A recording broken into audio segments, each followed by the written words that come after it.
الحمد للہ رب العالمین، الصلاة والسلام علی اشرف الانبیاء والمرسلین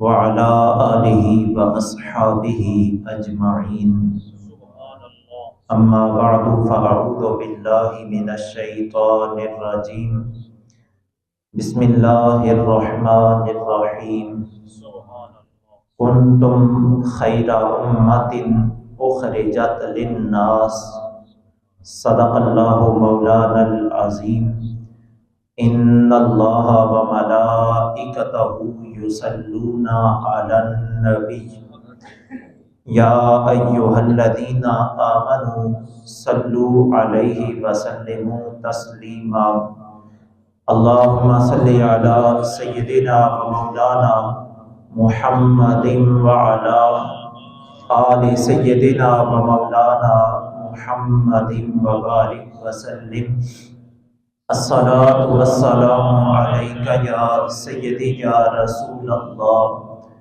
وعلی آلک واصحابک یا سیدی یا حبیب اللہ، الصلاۃ والسلام علیک یا سیدی یا رحمۃ للعالمین وعلی آلک واصحابک یا سیدی یا خاتم النبیین۔ اللہ رب العزت کی حمد و ثنا اور حضور رحمت کائنات مصطفیٰ کریم صلی اللہ علیہ وآلہ وسلم کی بارگاہ ناز میں ادب و احترام سے درود و سلام کا نذرانہ پیش کرنے کے بعد، عزت و احترام کے لائق برادران اسلام، احباب زیباکار، نماز جمعہ کی ادائیگی کے لیے ہم سب جامع مسجد پیر مدرسہ کے خوبصورت ماحول میں تشریف فرما ہیں۔ اللہ کریم نماز جمعہ کی برکتیں ہم سب کو عطا فرمائے اور ہمیں راہ حق پہ چلنے کی سعادت عطا فرمائے۔ احباب گرامی قدر، یہ بات ذہن نشین کر لیجئے، کائنات کے جتنے انسان ہیں سارے انسان حضرت سیدنا ابو البشر آدم علیہ السلام کی اولاد میں سے ہیں۔ پھر انسانوں میں سے کچھ افضل ہیں دوسروں کی نسبت، ایمان والے غیر ایمان والوں سے زیادہ افضل ہیں، کیونکہ ایمان وہ اعلیٰ نعمت ہے جو اس دنیا میں کسی انسان کو مل جائے تو اس سے بڑی کوئی دولت نہیں ہو سکتی، اس لیے ایمان والے ان لوگوں سے افضل ہیں جو غیر ایمان والے ہیں۔ پھر ایمان والوں میں بھی مراتب ہیں، درجات ہیں، بلندیاں ہیں، ہر ایک کو اللہ نے اس کی عظمت شان کے مطابق رتبہ اور کمال عطا فرمایا ہے۔ ہمارے حضور رحمت کائنات علیہ الصلوۃ والسلام تمام ایمان والوں میں سے افضل اور اعلیٰ ہستی ہیں، بلکہ جتنے بھی جلیل القدر انبیاء کرام علیہم السلام اس دنیا میں اللہ نے بھیجے، سارے انبیاء سارے رسل کے سردار ہیں اگر کوئی تو وہ ہمارے حضور علیہ الصلوۃ والسلام ہے۔ اس لیے اعلیٰ حضرت امام احمد رضا خان بریلوی رحمۃ اللہ علیہ نے اپنے اشعار کی صورت میں حضور کی عظمت کو بیان فرمایا۔ وہ فرماتے ہیں سب سے اولا و اعلیٰ ہمارا نبی، سب سے بالا و اعلیٰ ہمارا نبی۔ حضور رحمت کائنات علیہ الصلوۃ والسلام کائنات میں سب سے افضل ہستی گزرے ہیں، اور امام الانبیاء صلی اللہ علیہ وسلم کے جو اصحاب گزرے ہیں، پہلے انبیاء کرام علیہ السلام کے اصحاب سے حضور کے اصحاب افضل اور اعلیٰ ہیں۔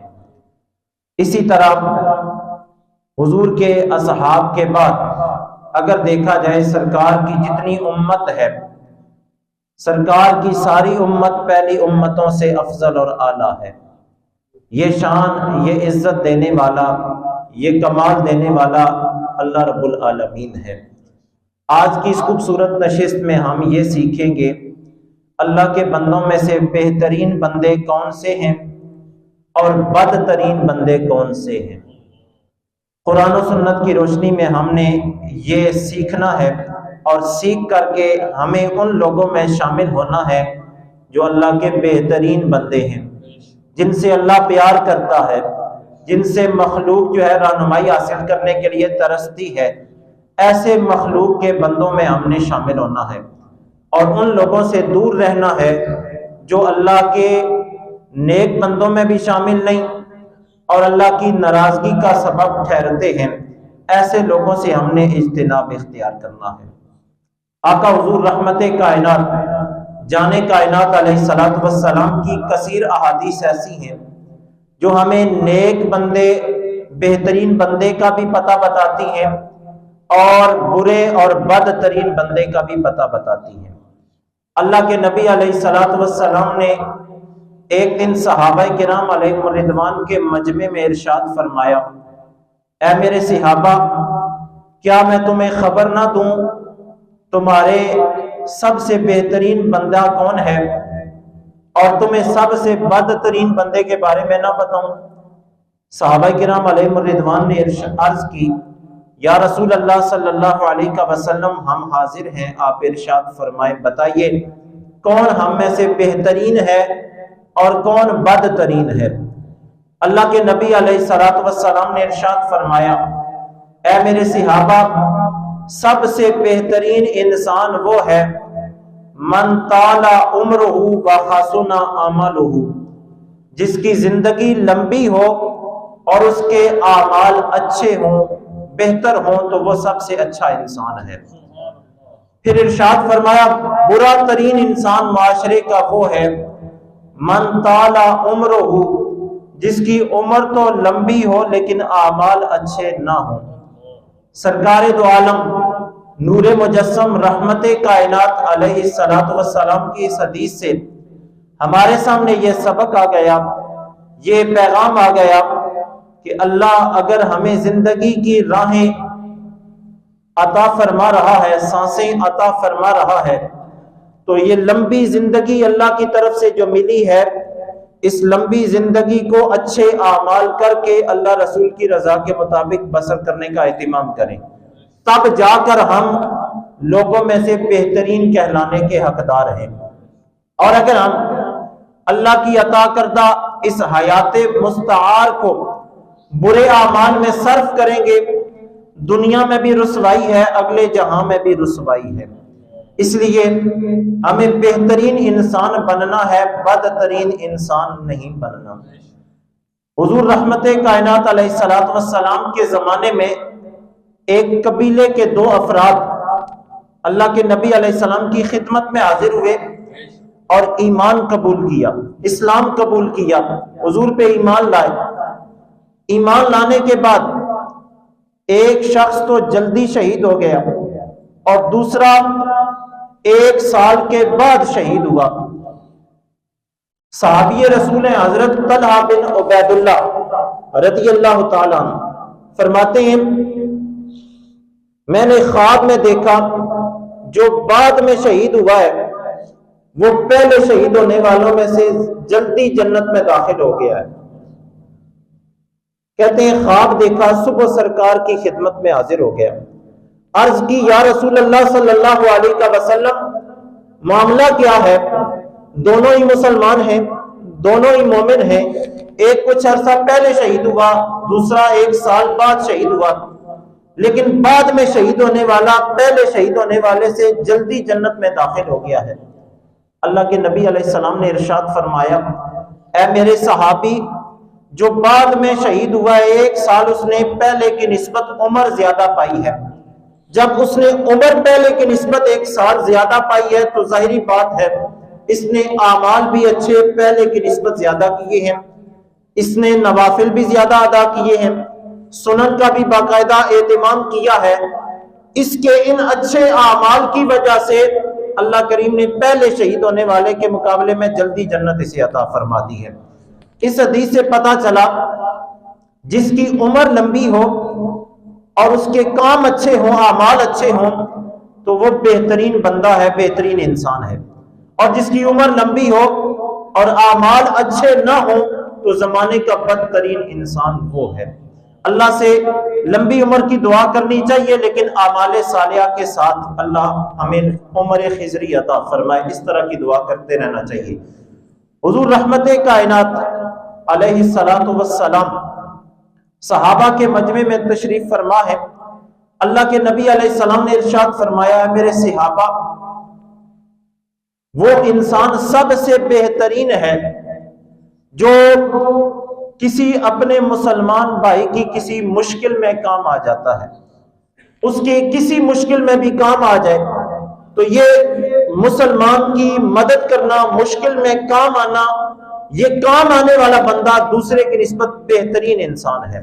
حتیٰ کہ اللہ کے رسول علیہ السلام نے ارشاد فرمایا، میں محمد الرسول اللہ صلی اللہ علیہ وسلم کسی اپنے مسلمان بھائی کی ضرورت پوری کرنے کے لیے چل کر جانا، اپنی مسجد نبوی شریف میں 1 مہینہ ایک روایت کے مطابق اور ایک روایت کے مطابق 1 سال اعتکاف کرنے سے افضل سمجھتا ہوں۔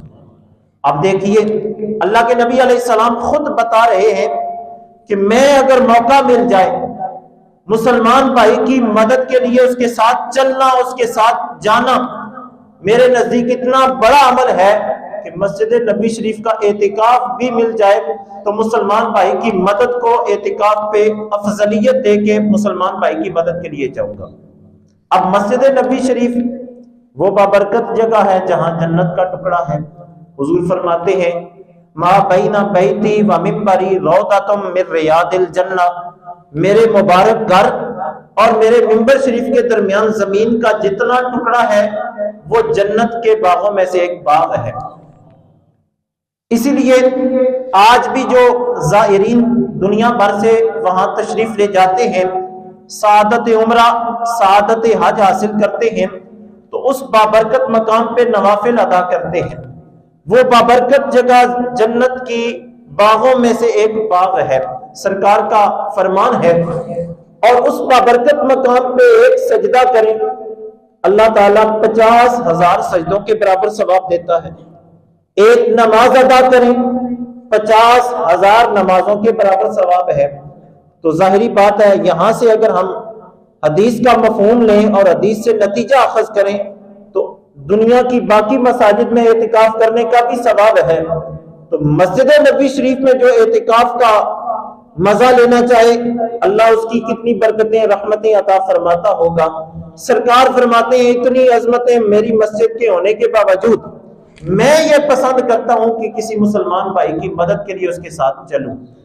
تو ہمیں بھی چاہیے رسول کریم رحمت کائنات علیہ الصلوۃ والسلام کی سنت کو زندہ کریں۔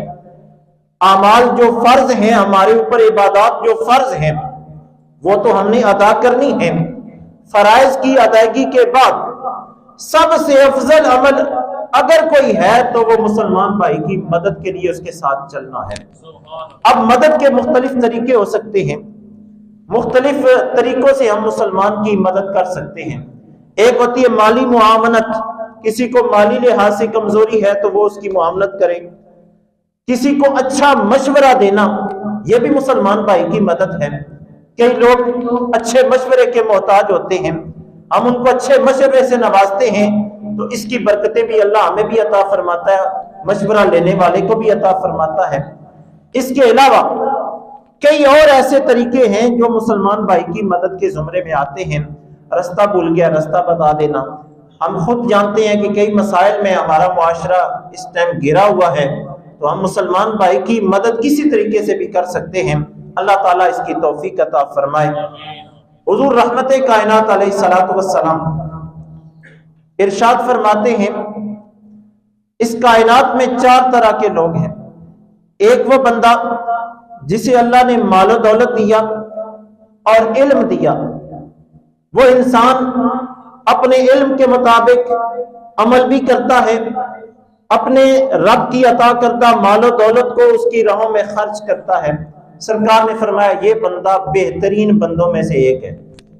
پھر ارشاد فرمایا دوسرا وہ شخص جسے اللہ نے صرف مال و دولت تو دیا ہے، علم نہیں دیا، لیکن وہ بندہ مال و دولت اللہ کے بتائے ہوئے طریقوں کے مطابق خرچ کرتا رہتا ہے، حرام معاملات میں صرف نہیں کرتا، ٹھیک ٹھیک معاملات میں صرف کرتا ہے شریعت مطالعہ کے مطابق، یہ بندہ بھی اللہ کے بندوں میں سے بہترین بندہ ہے۔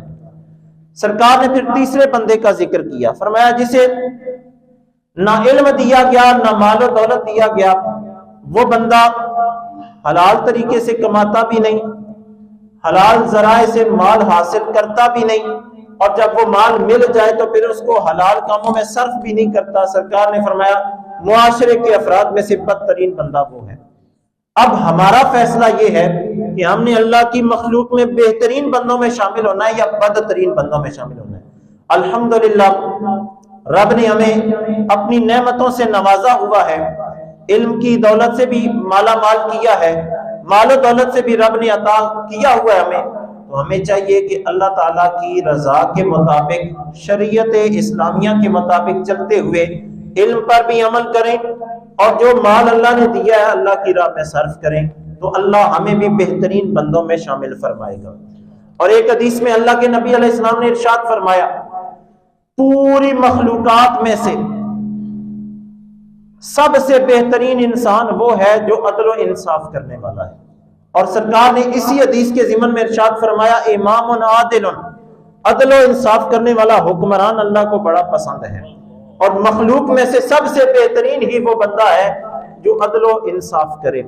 حکمرانی کرنا مشکل کام ہے، لیکن حکمرانی سنبھال کر عدل و انصاف کا دامن تھام کے چلنا یہ بڑا ہی مشکل کام ہے۔ تو جو حکمران عدل و انصاف کا پیکر بن کے چلے، حضور فرماتے ہیں لوگوں میں سے بہترین حکمران وہ ہے، اور اللہ تعالیٰ کے قریب وہ بندہ ہے جو عدل و انصاف کا اہتمام کرتا ہے۔ حضور رحمت کائنات علیہ السلام کی ایک حدیث ہے خیر الناس من ينفع الناس، لوگوں میں سے بہترین وہ ہے جو دوسرے لوگوں کو نفع دیتا ہے۔ اور ایک حدیث کا مفہوم اس طرح ہے، اللہ کے نبی علیہ السلام نے ارشاد فرمایا جب تک ایک بندہ اپنے مسلمان بھائی کی مدد میں لگا رہتا ہے، اپنے معاملات چھوڑ کے اگر لگا ہوا ہے، اللہ تعالیٰ اس بندے کی مدد فرماتا ہے۔ اور جو مسلمان دوسرے مسلمان بھائی کی دنیا کی ایک مصیبت دور کرتا ہے، پروردگار عالم ایسے خوش نصیب انسان کی آخرت کی 10 مصیبتیں دور فرمائے گا۔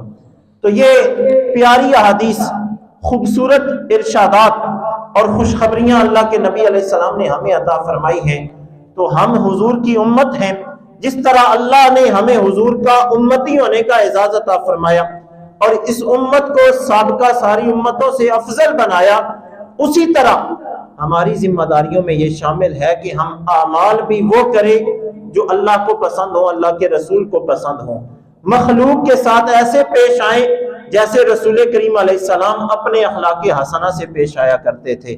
حضور رحمت کائنات علیہ السلام نے ارشاد فرمایا مسلمان بھائی سے مسکراتے چہرے سے ملنا یہ بھی صدقہ ہے۔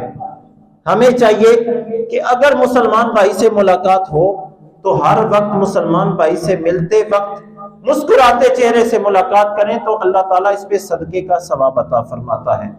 تو منہ بنا کے ملنا پھر بھی ملنا ہو جائے گا، تو سنت رسول کے مطابق اگر ہم ملیں گے مسلمان بھائی سے چہرے پہ خوشی سے جا کے، تو اللہ تعالیٰ صدقے کا ثواب عطا فرمائے گا۔ آقا حضور رحمت کائنات علیہ السلام نے غصے کو ناپسند فرمایا ہے۔ سرکار نے ارشاد فرمایا غصہ کرنے والے کو اللہ تعالیٰ اپنی مخلوق میں ناپسند قرار دیتا ہے۔ مخلوق میں سے، انسانوں میں سے سب سے پسندیدہ اور بہترین انسان وہ ہے جسے غصہ آئے اور غصے پر قابو پا لے۔ حضور رحمت کائنات علیہ السلام کی احادیث کا نچوڑ علماء نے بیان کرتے ہوئے ارشاد فرمایا لوگوں کی کیفیات مختلف ہوتی ہیں۔ ایک شخص وہ ہے جسے غصہ دیر سے آتا ہے اور جلدی ختم ہو جاتا ہے۔ ایک شخص وہ ہے جسے کسی بات پہ غصہ جلدی آتا ہے لیکن ختم دیر سے ہوتا ہے۔ دونوں میں سے افضل وہ ہے جسے غصہ دیر سے آئے اور ختم جلدی ہو جائے۔ اور غصے کو ختم کرنا، غصے کو پی جانا، یہ اللہ کو بڑا پسند عمل ہے۔ تو غصہ آ جانا انسانی فطرت میں شامل ہے، لیکن غصے پہ کنٹرول کرنا یہ بھی انسان کو سیکھنا چاہیے۔ حضور رحمت کائنات علیہ السلام کی حدیث ہے، اللہ کے نبی علیہ السلام فرماتے ہیں بہادر وہ نہیں ہے جو لڑائی کے وقت اپنے سامنے والے شخص کو بچھاڑ لے، اس کو زیر کر لے، بلکہ بہادر وہ ہے جو لڑائی جھگڑے کے وقت اپنے غصے کے اوپر قابو پا لیتا ہے، غصے کو کنٹرول کرتا ہے، نرمی کے ساتھ پیش آتا ہے، وہ شخص حقیقت میں بہادر ہے۔ لیکن ہمارے یہاں معاشرے میں کیفیت دیکھ لیں، بہادر اسے سمجھا جاتا ہے جو دو چار گالیاں زیادہ دے، جو دوسرے شخص کو اپنے زیر تسلط کر لے اور دوسرے بندے پہ غالب آ جائے، اسے بہادر سمجھا جاتا ہے۔ حالانکہ رحمت کائنات علیہ الصلوۃ والسلام فرما رہے ہیں بہادر وہ نہیں ہے جو دوسرے کو بچھاڑ لے کسی طریقے سے بھی، بلکہ بہادر وہ ہے جو لڑائی جھگڑے کے وقت، کسی کشیدگی کے وقت اپنے غصے کو کنٹرول میں رکھتا ہے، قابو کر لیتا ہے، وہ زمانے کا بہترین انسان کہلانے کا حقدار ہے۔ اور ایک حدیث میں اللہ کے نبی علیہ السلام نے ارشاد فرمایا ان اکمل المؤمنین ایمانا احسنهم خلقا، ایمان والوں میں سے کامل ترین ایمان والا وہ ہے جس کے اخلاق اچھے ہیں۔ اخلاقی لحاظ سے جو انسان جتنا اچھا ہے اتنا بڑا مسلمان کہلانے کا حقدار ہے۔ اب ہم خود اپنے ذات کا محاسبہ کر سکتے ہیں، اپنے گریبانوں میں جان سکتے ہیں کہ ہم اخلاقی لحاظ سے کتنے اچھے ہیں۔ جتنا ہم اخلاقی لحاظ سے اچھے ہوں گے، اخلاقی گراوٹ کا شکار نہیں ہوں گے، اتنے ہی ہم کامل مسلمان کہلانے کے حقدار ہیں۔ حضور رحمت کائنات علیہ الصلوۃ والسلام کو اللہ نے ارشاد فرمایا پیارے رسول وَإِنَّكَ لَعَلَىٰ خُلُقٍ عَظِيمٍ، آپ اخلاق عظیمہ کے اوپر سوار ہیں۔ کیا مطلب؟ سرکار کی سواری اگر کوئی چیز دنیاوی چیزوں میں سے تھی وہ تو الگ مسئلہ ہے، لیکن سرکار کا کردار، سرکار دو عالم علیہ السلام کا اخلاق اتنا پیارا تھا کہ سرکار اپنے اخلاق عالیہ پہ حاوی تھے، جس سے ملتے محبت پیار خوشی کے ساتھ ملا کرتے تھے۔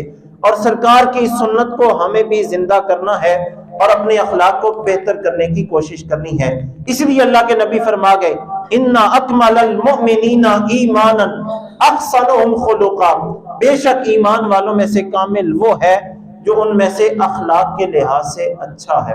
ہمیں اخلاقی گراوٹ کا شکار نہیں ہونا، اخلاقی زوال کا شکار نہیں ہونا، بلکہ اپنے آپ کو اخلاقی حوالے سے بہتر بنانے کا اہتمام کرنا ہے۔ آقا حضور رحمت کائنات علیہ السلام نے ارشاد فرمایا المسلم من سلم المسلمون من لسانہ و یدہ، صحیح مسلمان، حقیقی مسلمان وہ ہے جس کی زبان اور جس کی ہاتھ سے دوسرے مسلمان محفوظ رہتے ہیں۔ ہمیں اپنے گریبان میں جھانکنا چاہیے، آیا ہماری زبان سے اور ہمارے ہاتھوں سے ہمارے دوسرے مسلمان بھائی محفوظ ہیں یا نہیں؟ اگر محفوظ ہیں تو ہمیں مبارک ہو کہ ہم افضل مسلمان کہلانے کے حقدار ہیں، اور اگر ہمارے ہاتھ اور ہماری زبان سے ہمارا مسلمان بھائی محفوظ نہیں ہے تو پھر ہمیں اپنی اصلاح کی ضرورت ہے اور اچھا مسلمان بننے کی کوشش کرنی چاہیے، اللہ سے توفیق مانگنی چاہیے۔ اللہ ہمیں ان لوگوں میں شامل فرمائے جن کی زبان سے اور جن کے ہاتھوں سے دوسرے مسلمان تنگ نہیں پڑتے، خوش ہوتے ہیں۔